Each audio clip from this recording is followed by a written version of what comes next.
Hello and welcome to our Genomics of Kidney Disease webinar series. I am ecstatic to introduce our speaker today, Dr. Jean Lieske. Dr. Lieske has been my mentor as a nephrology fellow, has been an amazing advocate and a friend, and it's really an honor for me to introduce him to talk to us about a topic that is dear and near to my heart, about kidney stone disease and genomics of kidney stones.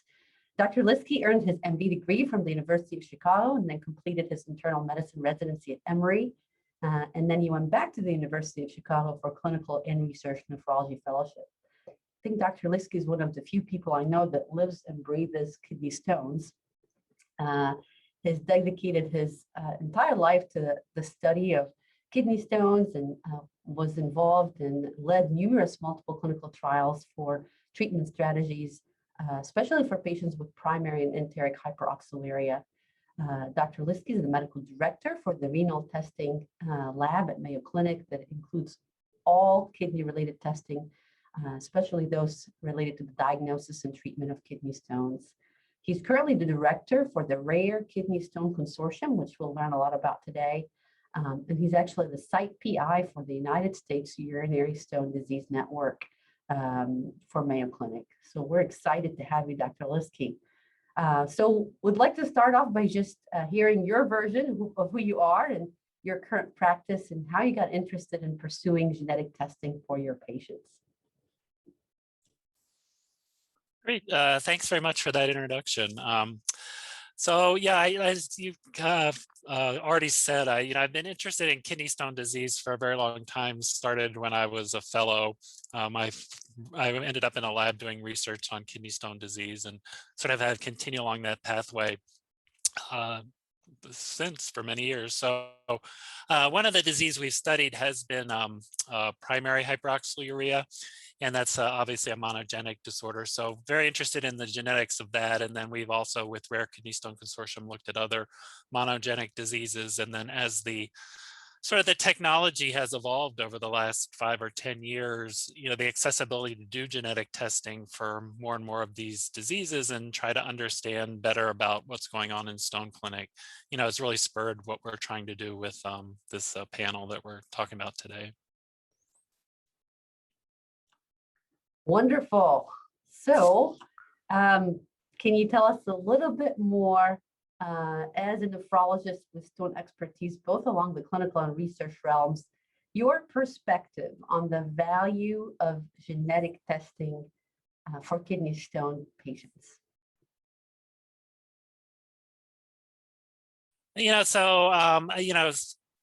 couple things I would say about it. Number one, the phenotype of the monogenic stone disorders overlap, and we'll have a couple of examples about that towards the end. So I think that sometimes it's hard to get to the correct diagnosis just from doing the routine kind of testing, biochemical testing that we might do in clinic.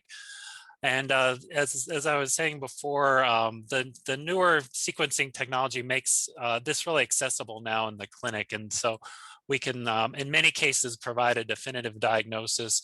And in many cases, this may highlight specific treatments we may want to do for a given patient. So that's good.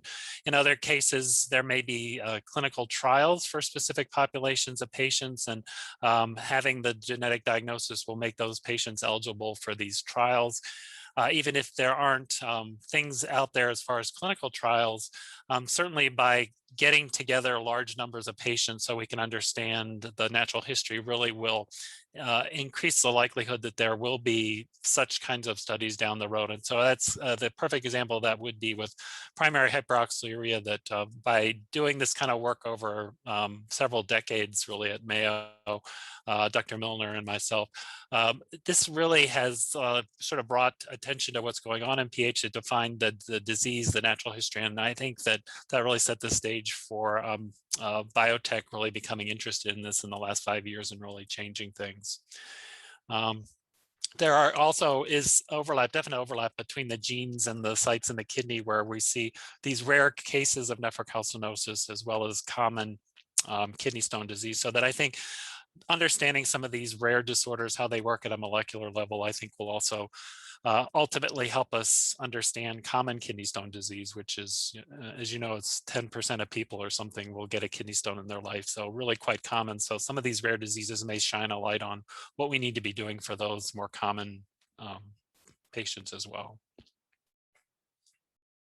So I'm hearing that the benefits of genetic testing has really influenced our understanding of new diseases and has positively affected treatment and evaluation of patients. So sorry to interrupt you, but this is exciting for everybody to share. Number one, it's accessible. Number two, it really makes a difference for our patients. And I forgot that, I had this next slide where I'm just going to, not to belabor this, but just with a lot of the genes that we're seeing with nephrocalcinosis and these rare monogenic disorders have to do with calcium reabsorption. And it kind of makes sense if you understand the physiology. So that in the kidney, about 2/3 of your calcium is reabsorbed in the proximal tubule. And the key pathways there involve well, as far as influencing this indirectly, I suppose, sodium phosphate transporters, both 2A and 2B are there, and we're finding a lot of patients with those, and presumably because of the hypophosphatemia, that's driving increased vitamin D, and then that in turn is causing the hypercalciuria. In the thick ascending limb, another 25% or so is reabsorbed. In this case, it's driven paracellularly by a net positive luminal voltage, in part by the ROM-K back leak and generated also by the sodium 2-chloride potassium co-transporter. And so the genes involved in that, and then the paracellular transport there is also controlled by claudins. So mutations in both these genes that we know that cause Barters that are important for thick ascending limb function, as well as the claudins have been implicated, as well as the calcium sensing receptor, which influences the function of that part of the kidney. And then more distally, the final 10% there is reabsorbed by TRPV5. And it turns out that uromodulin can influence the activity and endocytosis of the TRPV5 channel, so that we have that UMOD has shown up on genetic studies for common kidney stone formers. And it may in part be because this is a crystallization inhibitor, but also may be driven by mechanisms that are sort of indirectly causing hypercalciuria.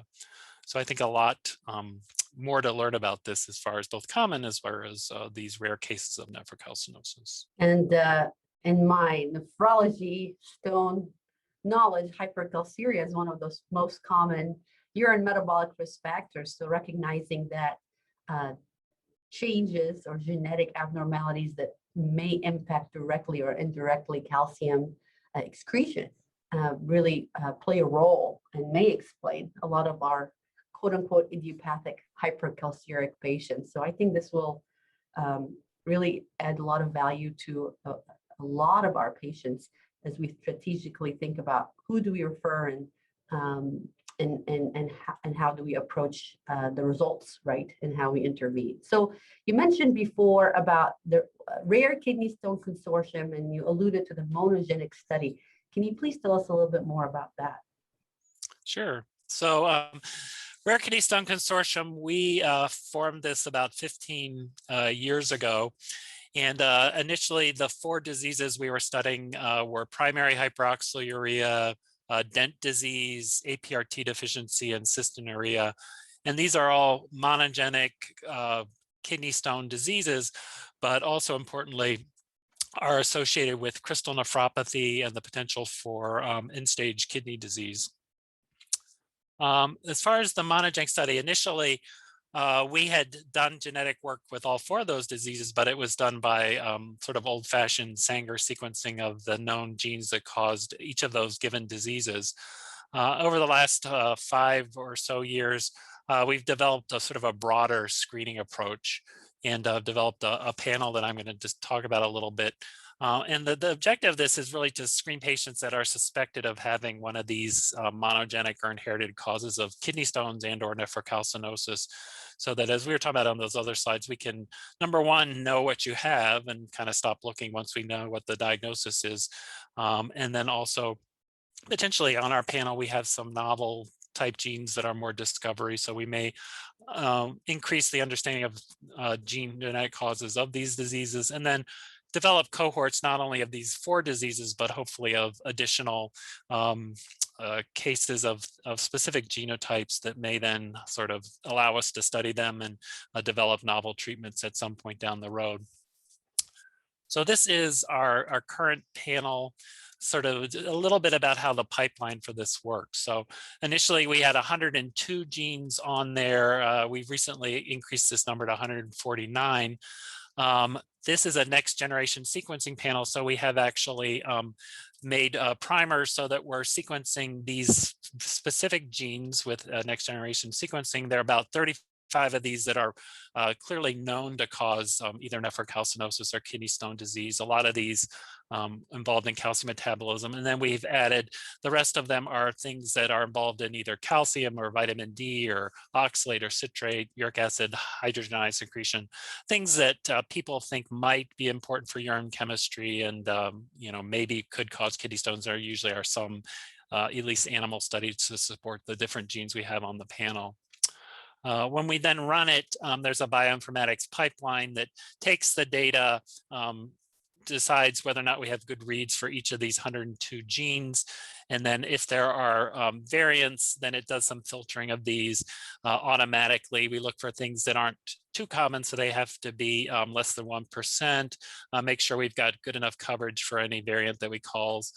There are bioinformatic ways to predict if any variants we detect are likely to be pathogenic or not.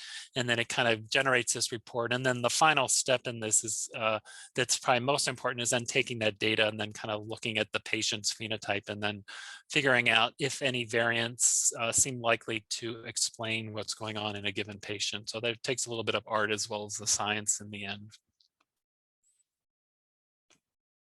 And this is just the group. So I worked very closely with the panel. Dr. Harris has been key for this, and then Dr. Sass is the pediatric nephrologist that works with us on the genetic studies. Barb Sade is our study coordinator that's worked on this throughout with us. And then Andrea Kogel is our technologist that does all of the sequencing work for us. And then Jennifer Arroyo is a postdoctoral fellow working on the nephrology training grant with us the last couple of years and very interested in monogenic kidney stone disease. So Dr. Lieske, would you say that being involved in the monogenic study is an opportunity for providers within Mayo as well as outside of Mayo to help for patients with those unknown causes of their kidney stones, where there is a suspicion for a genetic cause, but perhaps not an answer, or where we don't have that cohesive, comprehensive panel to discuss the variants? Is there a call to consider referral of patients to participate in the monogenic study? Yep, for sure. So we definitely, get inquiries all the time and talk to people, and then can do the research testing if it seems like it's appropriate. I think that's a wonderful resource. So we talked about what we feel is the value of the test. We talked about research opportunities, and it sounds like we have a pretty comprehensive gene panel of known and suspected culprit causes. Can you share with us perhaps a list of patient characteristics that should trigger nephrologists and trainees to consider referral for genetic testing? Sure. So here's a list of some different characteristics that might make you think that and studies would suggest that there's more likely to be a genetic underlying cause. So patients that present young, often as pre-adolescent, and or that have acute kidney injury as part of their presentation. The APRT deficiency, which causes dihydroxyadenine kidney stones, there is this characteristic reddish brown color of their urine that you might see in a young infant. If they have growth retardation, that's often associated with some of these calcium disorders. If there's a family history of the kidney stones and or nephrocalcinosis, that's a red flag. Decreased hearing can go with renal tubular acidosis. And then in PH, patients often will have crystals deposited in their retina, although that's a pretty late manifestation. On imaging, nephrocalcinosis really increases the odds that you're going to find a genetic cause. If you see radiolucent kidney stones, but their urine is not acidic, which we would expect with uric acid, which is common, that goes with dihydroxyadenine. And then a very high stone burden would increase the likelihood that they're going to have a genetic cause. Concomitant chronic kidney disease increases the odds that they might have a genetic cause. As far as crystals, there's two that are I would say diagnostic. So dihydroxyadenine crystals, which are due to APRT deficiency, do have a very characteristic appearance. It's not as well known as, say, cysteine, but if you see that, you can actually make the diagnosis just based on the appearance alone. And then cysteine, like the classic cysteine crystals in the urine, are pathologic. And if you see those, you can be fairly assured the patient has cystinuria. In other of these causes, you may see either calcium oxalate crystals or calcium phosphate crystals, but that's not necessarily diagnostic in that many patients will have that when their urine's more concentrated, and it's not necessarily pathologic. Proteinuria, especially low molecular weight proteinuria, is a characteristic of a lot of these proximal tubular disorders, including dent disease, which can cause kidney stones and nephrocalcinosis. The stone analysis, so if you see either cysteine in your kidney stone or dihydroxyadenine, that's diagnostic of those two diseases. pH tends to have calcium oxalate monohydrate stones, usually 100% COM, although you can see that obviously in many other people as well. And then as far as the chemistries, the oxalate, if you have more than 2 times the upper limit of normal and no known enteric disorder, that should raise suspicion for pH. Cystinuria, there are different screening tests you can do, or you can jump straight to the quantitative urine cysteine testing. And then we mentioned that if you see radiolucent stones, but they don't have an acidic pH, you should think APRT deficiency. And then hypercalciuria proteinuria is a suggestive of dent disease in a young male. It is X-linked, so it should be men. And then if you see hypercalcemia, so high blood calcium and a high 125 vitamin D and low PTH, this is consistent with many monogenic disorders, including CYP24A1 deficiency. And then this is just to point out that making these diagnoses is helpful because there are either possible therapies and or known therapies that you would think for many of these. So making the diagnosis can be quite helpful. So for things like these claudin deficiencies, they definitely need to be on magnesium supplementation because not only do they leak calcium in the urine, but also magnesium. For these phosphate disorders like SLC 34A3, and A1, you might think about supplementing phosphorus instead of the low phosphorus is part of the disorder. And for things like a CYP24A1 deficiency, you might think about a low calcium diet because they do have abnormally high 125 vitamin D and absorb a very high percentage of whatever calcium they do get. So just some examples of things that you could try if you found one of these disorders.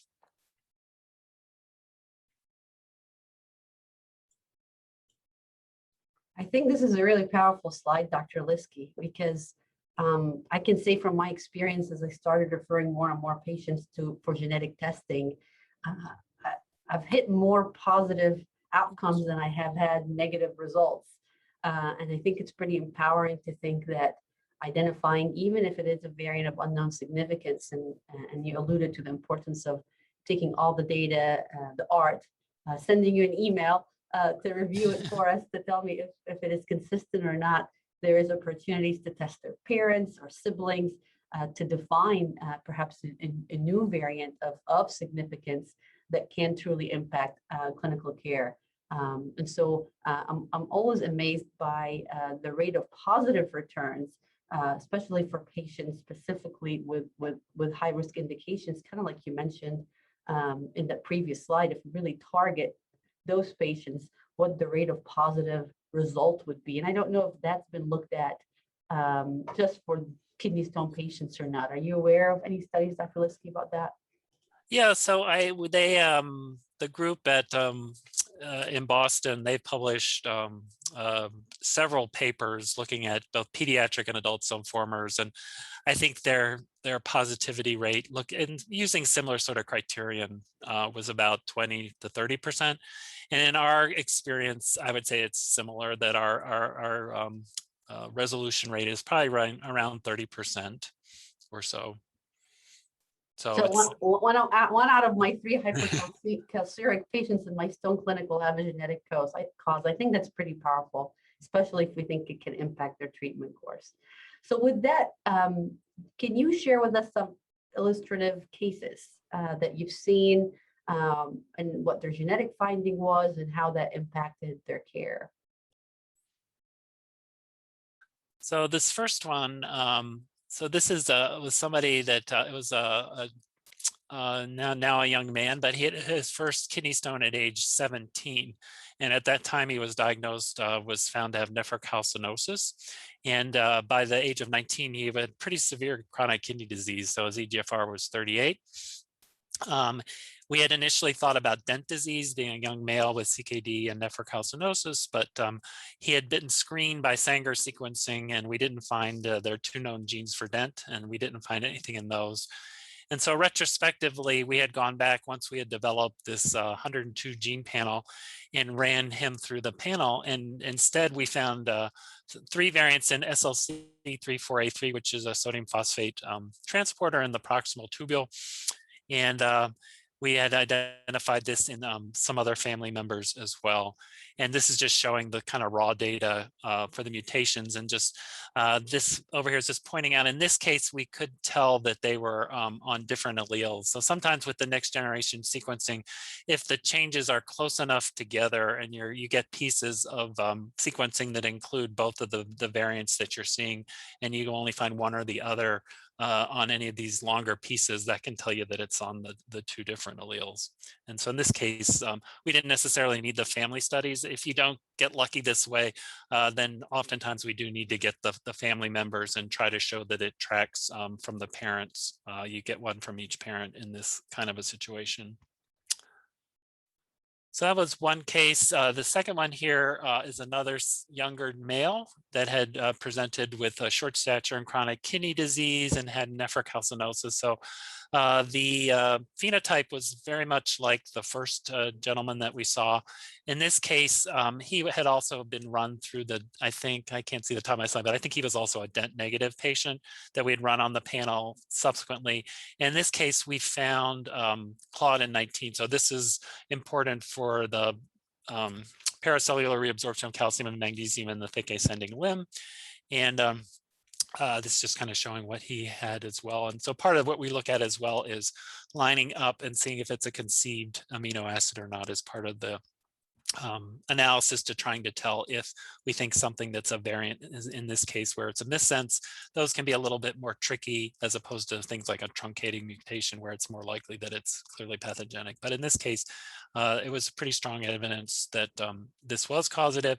And then the final one here, which was a very interesting case, this was somebody that had initially been referred as suspect for PH. So he had kidney stone disease and had end-stage kidney disease. And I think someone had seen some crystals on a biopsy and they thought that he had PH. But instead, when we ran him through the panel, we didn't find anything in PH, but we found a mutation in APRT. So this was diagnosis of APRT deficiency. And in fact, turned out that one of his brothers also had this. And this is important because, number one, they don't need a kidney liver transplant for this. That's not going to be helpful, and we don't want to do that. And number two, there's a treatment for this, so that allopurinol works very well to decrease the production of the dihydroxyadenine. And even in this case, even though the gentleman was already on dialysis, the proband here, this is important for transplant. So you need to reduce the dihydroxyadenine load before they go on to get the kidney alone transplant in order not to lose that. So I think those were my 3 cases. Thank you, Dr. Lieske. For the third case, let's say this gentleman needs a kidney transplant and he has an affected brother, and we know that there's a treatment. would the affected brother be allowed to donate their kidney with their APRT? Yeah, that's so I can say we've not had that scenario, so I don't know, how the transplant folks would view that. I would have to think not personally. I don't think that would be a good choice, even though it works pretty well.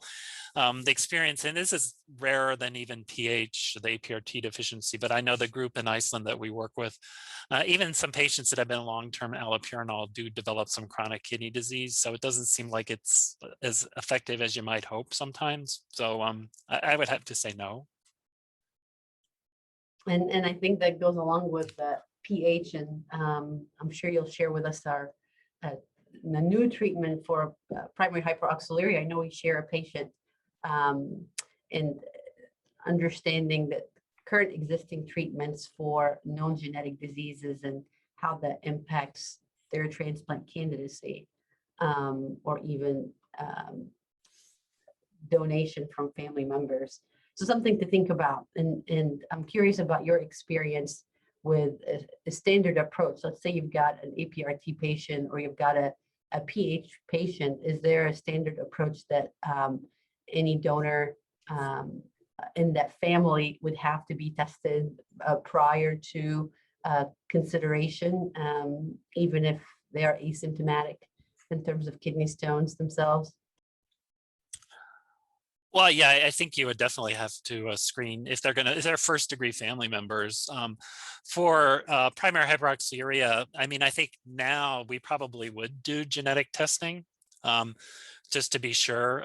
But in that case, the oxalate levels are also going to be pretty differentiated between affected versus not. So traditionally, we would just go by the urine oxalate screening, but I think now that genetic testing is so available, I think that would be more definitive in that case. And certainly for APRT deficiency, it's actually kind of hard to get a dihydroxyadenine test. You got to send something off to Iceland to get it. So in that case, yeah, the genetics would be a much easier way to exclude that in family members.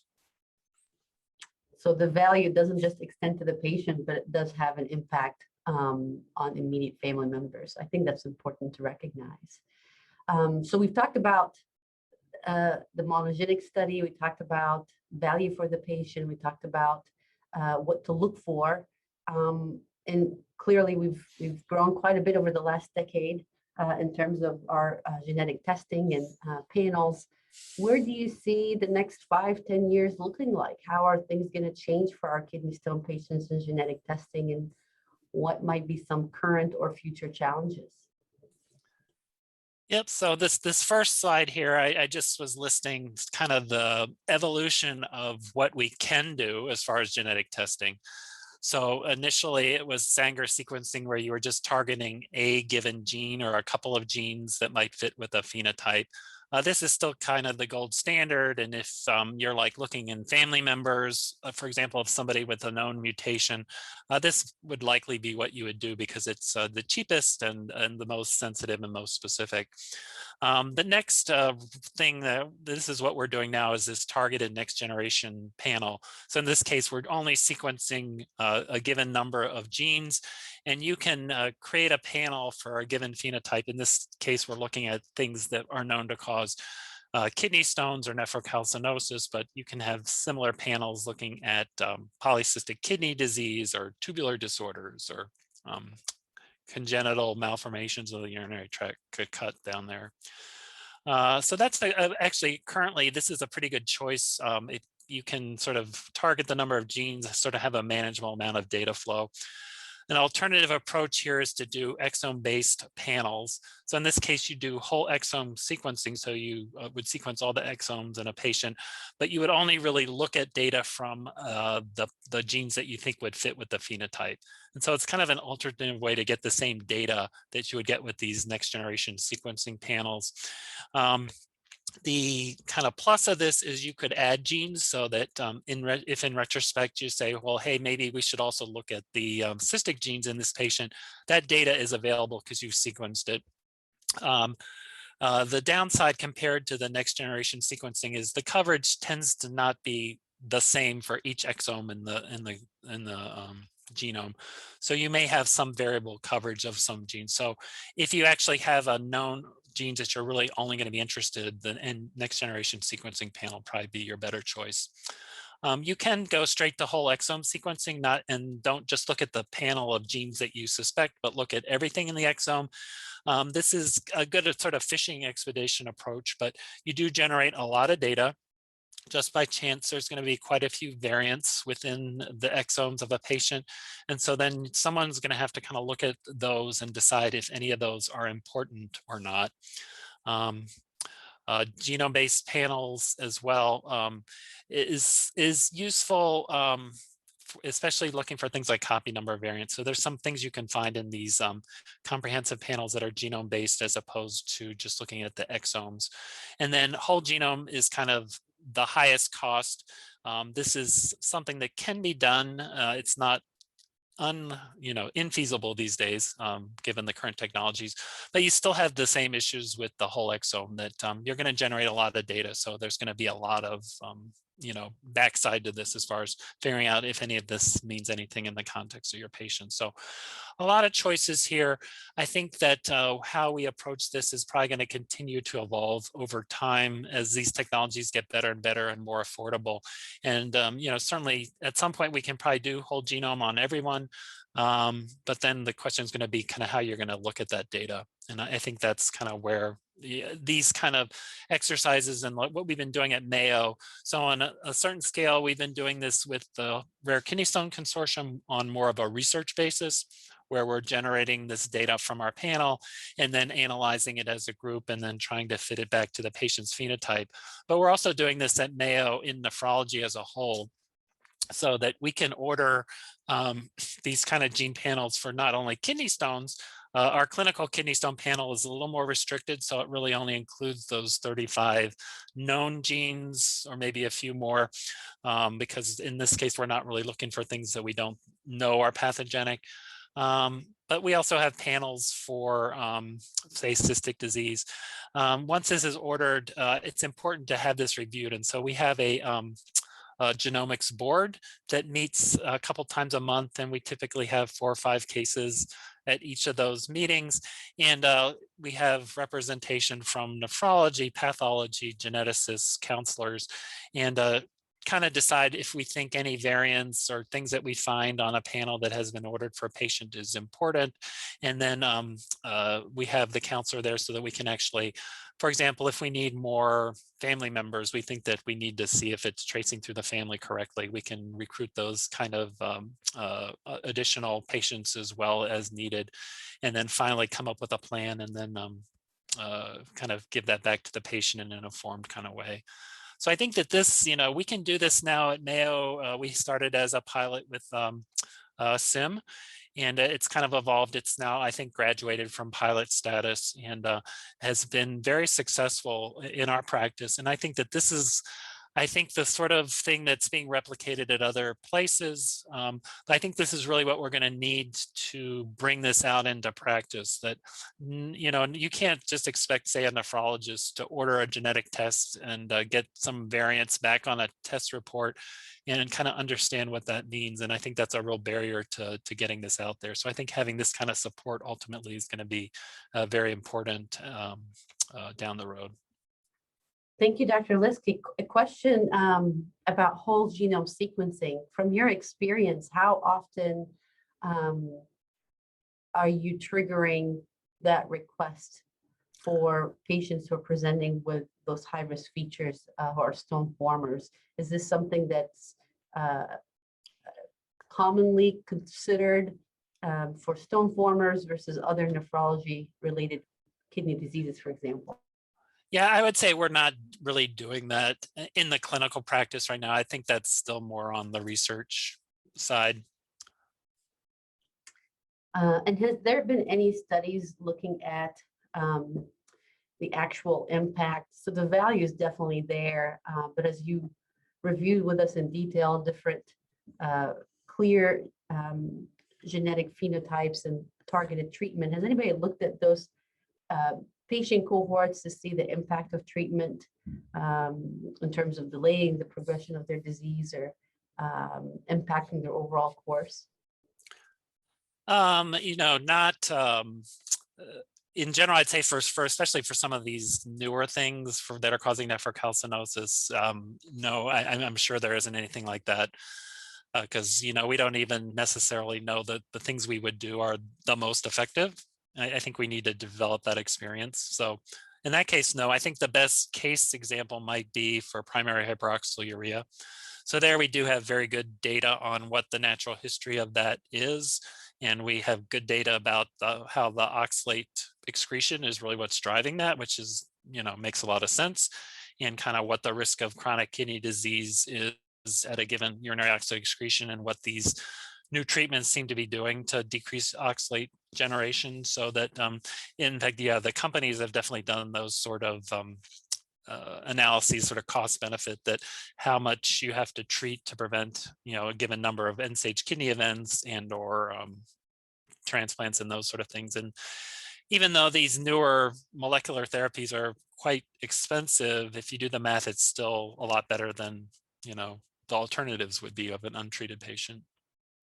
And really, these studies would not have been possible if there wasn't targeted genetic testing to identify the patients who would be enrolled in these studies and benefit from that. Exactly. Yeah. And I think that's going to be really important for these other monogenic diseases as well, as we sort of develop a better idea about who gets it and what do they look like and what happens to them, and then what the mechanism is of their disease. Then I think there will be definite treatments.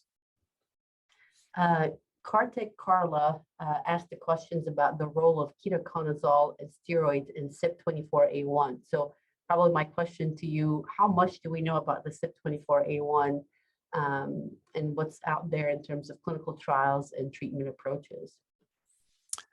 Yeah, so, well, steroids, I'm not aware that helps, but yeah, so ketoconazole definitely will help to decrease the active 125D levels. So that's been shown. There are at least case reports like that, and rifampin can do the same thing.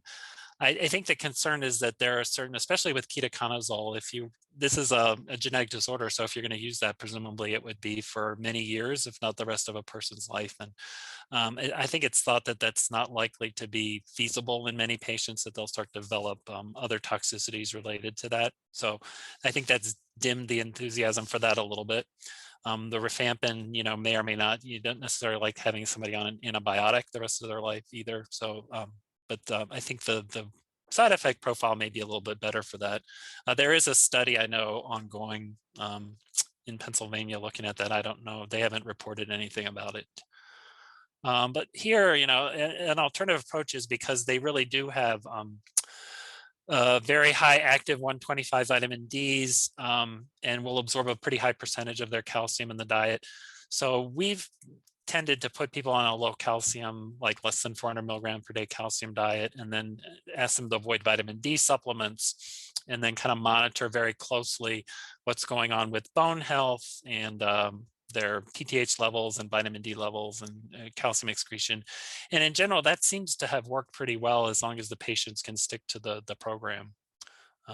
So I think that people are concerned, and we've always preached not to do low calcium diets for kidney stone disease, but this may be one exception where that actually is not a bad thing, because if you actually do the balance studies, you're not really putting them into negative balance in this kind of unique situation when you do that.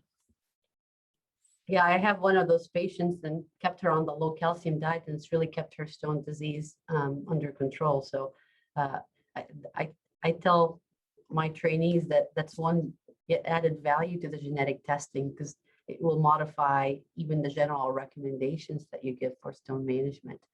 Let me ask you, Dr. Lieske, so there's a lot of hype about CRISPR, with the recent work about using gene editing for different diseases, and where do you see that fitting in monogenic kidney stone patients, and is that in the horizon perhaps?